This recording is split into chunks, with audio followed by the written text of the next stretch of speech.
Shalom dan selamat hari Minggu bagi seluruh jemaat Tuhan, bahkan terkhusus buat jemaat GB Pelita. Bagaimana kabar kita Bapak Ibu? Saya yakin tetap kabar gos, gembira, optimis, dan semangat. Mari bilang samping kanan kirinya tetap gos. Nah, bagaimanapun keadaan kita, bagaimanapun situasi kita, kita harus jadi orang-orang yang gembira, optimis, dan semangat dalam hidup kita. Nah, saya mengucapkan selamat Paskah bagi kita semua. Karena di hari ini kita boleh bersama-sama merayakan Paskah di keluarga kita masing-masing. Ketika saya merenung beberapa dari ayat firman Tuhan, ketika Paskah di rumah kita di minggu ini, saya teringat bagaimana peristiwa bangsa Israel. Mereka juga waktu merayakan Paskah, mereka mengadakan di keluarga masing-masing. Mereka buat ibadah di keluarganya masing-masing. Saya yakin peristiwa ini tidak secara kebetulan ada bagi kita, tapi ada makna yang penting yang harus kita maknai. Kita boleh mengingat kembali bagaimana pertolongan Tuhan, penyertaan Tuhan bagi bangsa Israel. Dan saya yakin dan percaya itu juga yang akan menyertai kita di hari-hari ini. Nah, hari ini Bapak Ibu kita akan belajar kebenaran firman Tuhan. Saya ambil temanya adalah Amazing Grace. Kita buka Alkitab kita dalam kitab 1 Petrus pasal yang pertama, ayat yang ketiga sampai yang keempat saya bacakan bagi kita. Terpujilah Allah dan Bapa Tuhan kita Yesus Kristus, yang karena rahmat-Nya yang besar telah melahirkan kita kembali oleh kebangkitan Yesus Kristus dari antara orang mati kepada suatu hidup yang penuh pengharapan, untuk menerima satu bagian yang tidak dapat binasa dan yang tidak dapat cemar dan yang tidak dapat layu, yang tersimpan di sorga bagi kamu. Nah, kalau kita melihat dari kitab 1 Petrus pasal yang pertama, ayat yang ketiga ini, bagaimana Rasul Petrus mau menjelaskan kepada jemaat-jemaat Kristen yang tersebar di daerah-daerah, di berbagai daerah, bahwasanya ada anugerah yang besar yang diberikan Kristus bagi setiap orang yang mau menerimanya sebagai Tuhan dan Juru Selamat. Karena itu kita akan belajar beberapa hal. Kenapa berbicara Paskah kita katakan Amazing Grace? Kenapa dikatakan rahmat yang besar? Kenapa ada anugerah yang besar tentang Paskah? Apakah Paskah kita ini sama dengan orang Yahudi atau ada makna yang berbeda? Kalau orang Yahudi pembebasan dari Mesir menuju ke tanah Kanaan, kalau kita bukan hanya bebas dari dosa, tapi kita akan menjadi orang yang mengalami kemenangan karena Kristus telah bangkit dari antara orang mati. Karena itu kita akan belajar 3 hal dari kebenaran firman Tuhan ini. Yang pertama, kenapa kita katakan Paskah adalah Amazing Grace, rahmat yang besar? Karena yang pertama adalah Paskah membuat kita mengalami kelahiran baru. Kalau kita lihat di ayat yang ketiga tadi dikatakan, terpujilah Allah dan Bapa Tuhan kita Yesus Kristus, yang karena rahmat-Nya yang besar. Sekali lagi saya bacakan, karena rahmat-Nya yang besar telah melahirkan kita kembali oleh kebangkitan Kristus. Nah, jadi berbicara tentang Paskah, kenapa itu satu anugerah yang besar? Karena dengan bangkitnya Kristus, kita bisa mengalami kelahiran baru. Bapak Ibu, kelahiran baru sangat berbeda daripada hal-hal peristiwa yang lainnya dalam kehidupan kita.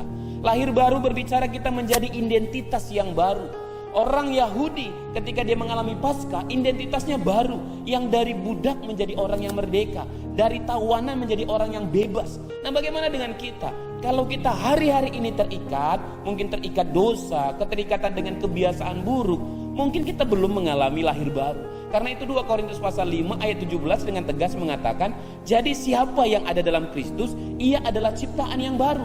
Yang lama sudah berlalu, sesungguhnya yang baru sudah datang. Nah, karena itu jadikan hari Paskah ini satu anugerah bagi kita. Mungkin ada Bapak Ibu di tempat ini yang belum mengalami kelahiran baru. Mungkin ada yang masih hidup di dalam dosa, mungkin masih hidup dalam keinginan daging. Hari ini ambil kesempatan untuk boleh menerima Yesus sebagai Tuhan dan Juru Selamat. Apa itu lahir baru? Apakah lahir baru untuk orang-orang tertentu? Apakah untuk orang terpelajar? Tidak, Bapak Ibu. Kalau kita lihat nanti dalam kitab Yohanes, bagaimana seorang ahli Taurat yang namanya Nikodemus, satu kali dia berbicara dengan Tuhan Yesus. Tuhan Yesus katakan, engkau harus dilahirkan kembali. Nikodemus berkata, bagaimana aku yang sudah tua ini dilahirkan kembali? Apakah aku harus masuk kembali kepada rahim ibuku? Ternyata orang yang ahli kitab pun tidak memahami arti lahir baru. Tapi apa artinya lahir baru? Lahir baru artinya menerima Yesus sebagai Tuhan dan Juru Selamat. Nanti bisa dibaca dalam kitab Roma pasal yang ke-10 ayat 9 sampai yang ke-10 dikatakan, percaya dalam hati, mengaku dengan mulut Yesus adalah Tuhan, kita akan diselamatkan. Ketika kita mengaku, ketika kita percaya dalam hati kita, itu kita mengalami kelahiran baru. Dan kelahiran baru hanya bisa kita alami karena Kristus telah dibangkitkan dari antara orang mati. Karena dia telah bangkit dari antara orang mati. Kalau tidak ada kebangkitan, kita tidak bisa mengalami hidup yang baru. Kita akan tetap dalam dosa kita. Makanya Rasul Paulus dengan tegas mengatakan dalam kitab Korintus, kalau tidak ada kebangkitan, sia-sialah iman percaya kita. Jadi berbahagialah, Paskah ini memberikan kita identitas yang baru. Paskah ini menjadi awal kita menjadi orang-orang yang baru, miliki kelahiran yang baru dalam hidup kita, terima Dia sebagai Tuhan dan Juru Selamat kita secara pribadi. Nah, poin yang kedua, kenapa kita katakan anugerah yang besar, Bapak Ibu? Kita lihat dulu dalam kitab Ibrani pasal yang ke-6 ayat yang ke-19. Saya bacakan bagi kita. Pengharapan itu adalah sauh yang kuat dan aman bagi jiwa kita yang telah dilabuhkan sampai ke belakang tabir. Nah, poin yang kedua, kenapa kita katakan Paskah adalah anugerah yang besar, amazing grace, karena Paskah memberikan kita harapan yang baru. Bilang samping kanan kirinya, harapan yang baru.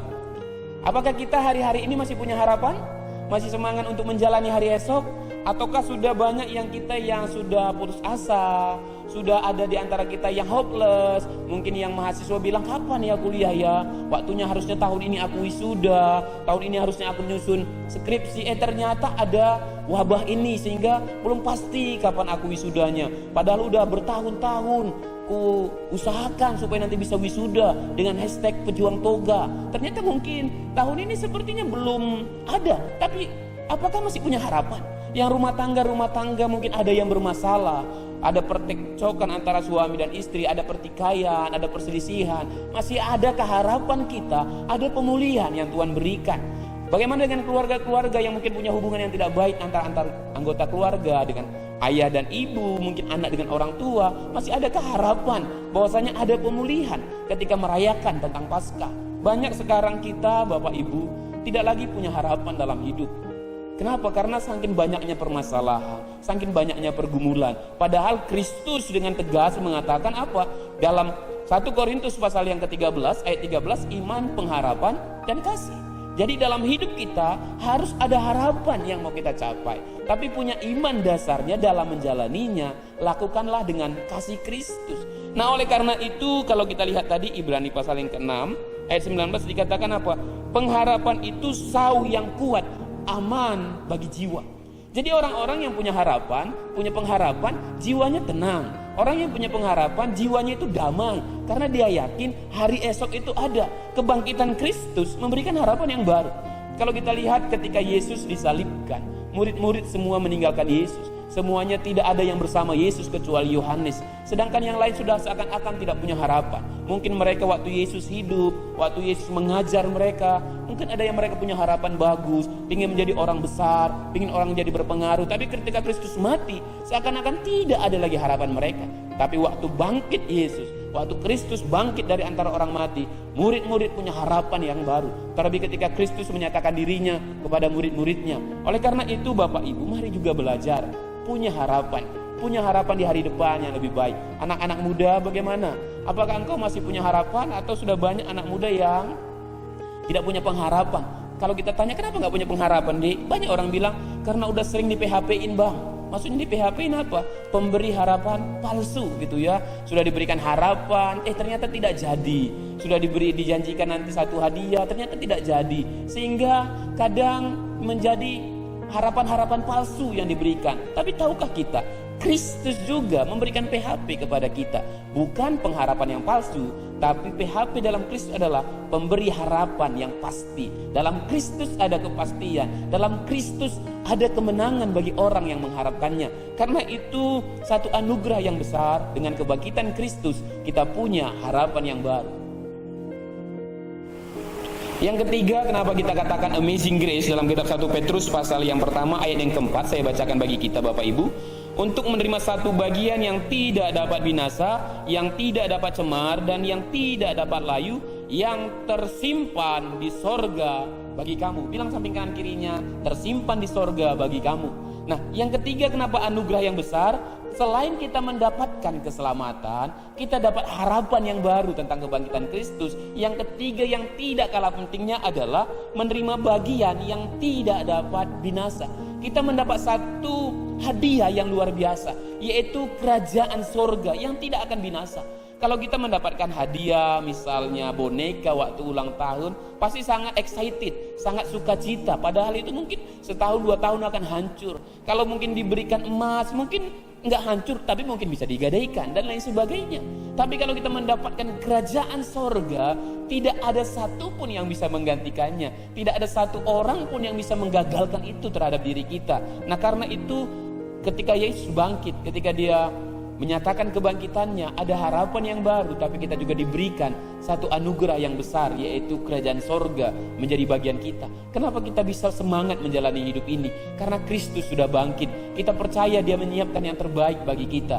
Mari maknai Paskah hari ini dengan penuh pengharapan. Ada mahkota yang Tuhan sediakan bagi kita. Mungkin hari-hari ini kita dalam penderitaan, hari-hari ini kita dalam pencobaan, hari-hari ini kita dalam pergumulan. Jangan sedih, jangan berputus asa, tetap percaya kepada Kristus. Ada mahkota yang Tuhan sediakan bagi kita. Percaya Bapak Ibu, kalau perlombaannya mudah, hadiahnya biasanya mudah. Contoh, perlombaan 17 Agustus. Ya mungkin kalau panjat pinang paling hadiahnya ember atau mungkin toples dan lain sebagainya. Tapi kalau untuk yang namanya kerajaan sorga, perjuangannya berat, mungkin mencucurkan air mata, sampai mengalami penganiayaan dan lain sebagainya. Kenapa itu kita alami? Karena hadiahnya mahkota kehidupan. Selain itu kita mendapatkan kerajaan sorga yang tidak dapat binasa. Karena itu semangatlah dalam memaknai Paskah pada hari ini. Sebagai kesimpulan pada hari ini dalam 1 Korintus pasal 15 ayat yang ketiga sampai yang keempat dikatakan, sebab yang sangat penting telah ku sampaikan kepadamu, yaitu apa yang telah ku terima sendiri, ialah bahwa Kristus telah mati karena dosa-dosa kita sesuai dengan kitab suci, bahwa ia telah dikuburkan dan bahwa ia telah dibangkitkan pada hari yang ketiga sesuai dengan kitab suci. Jadi kalau ayat ini Paulus mau menegaskan kepada jemaat di Korintus, yang paling penting adalah Kristus sudah mati bagi dosa kita. Kristus telah dikuburkan karena dosa kita. Dan yang paling penting, Kristus telah bangkit atas kematian sehingga dia memberikan harapan yang baru bagi kita. Jadi mari maknai Paskah ini dengan penuh sukacita dalam keluarga-keluarga kita, saling memotivasi dalam keluarga kita, dan rayakan Paskah dengan penuh sukacita. Karena di Paskah ini kita mendapatkan amazing grace, kelahiran yang baru, harapan yang baru, dan mahkota abadi yang disediakan bagi kita. Tuhan Yesus memberkati. Amin. Mari kita bersatu di dalam doa. Kami bersyukur ya Bapa yang baik, kalau hari ini kami boleh merayakan Paskah di keluarga kami masing-masing. Kami percaya penyertaan-Mu sungguh nyata dalam keluarga kami. Engkau berkati setiap jemaat-Mu di dalam setiap rumah tangga masing-masing ya Bapa. Biar kiranya mereka merayakan dengan penuh sukacita. Mereka boleh memaknai Paskah ini dengan mengalami kelahiran baru. Kami punya harapan yang baru. Hari esok sungguh luar biasa. Dan kami yakin dan percaya kalau kami bergumul hari-hari ini, kalau kami punya banyak rintangan hari-hari ini, karena ada mahkota yang Tuhan sediakan bagi setiap kami. Engkau berkati umat-Mu, biar kiranya tenang dalam perlindungan Tuhan. Dan kami berdoa buat bangsa kami Indonesia, bahkan pemerintahan kami, berkati ya Bapa, biar amar dalam perlindungan-Mu saja. Dan kami percaya bangsa kami boleh melaluinya, karena ada anak-anak Tuhan yang terus memohonkan belas kasihan-Mu. Karena kami percaya ada anugerah-Mu yang turun bagi bangsa kami. Kami akan pulang, akan kembali ya Bapa yang baik, dan kami rindu menerima berkat yang daripada-Mu. Kasih Tuhan, mari kita bersama-sama berdoa seperti yang diajarkan Tuhan Yesus. Kita katakan bersama-sama, Bapa kami yang di sorga, dikuduskanlah nama-Mu, datanglah kerajaan-Mu, jadilah kehendak-Mu di bumi seperti sorga. Berikanlah kami pada hari ini makanan kami yang secukupnya, dan ampunilah kami akan kesalahan kami, seperti kami juga mengampuni orang yang bersalah kepada kami. Dan janganlah membawa kami dalam pencobaan, tapi lepaskanlah kami daripada yang jahat. Karena Engkau yang punya kerajaan dan kuasa dan kemuliaan sampai selama-lamanya. Amin. Kekasih Tuhan, terimalah berkat daripada Tuhan Yesus. Tuhan memberkati engkau dan melindungi engkau. Tuhan menyerahkan wajahnya kepadamu dan memberikan engkau kasih karunia. Tuhan menghadapkan wajahnya kepadamu dan berikan kau damai sejahtera. Pulanglah, bawalah berkat daripada Allah Bapa dalam cinta kasih Yesus Kristus dan persekutuan dalam kuat kuasa Roh Kudus. Itulah menyertai kita dari selama-lamanya sampai selama-lamanya. Dalam satu nama Tuhan kita Yesus Kristus, kita yang diberkati dan terus diberkati. Sepakat kita katakan, amin. Shalom, selamat Paskah dan Tuhan Yesus memberkati. Shalom.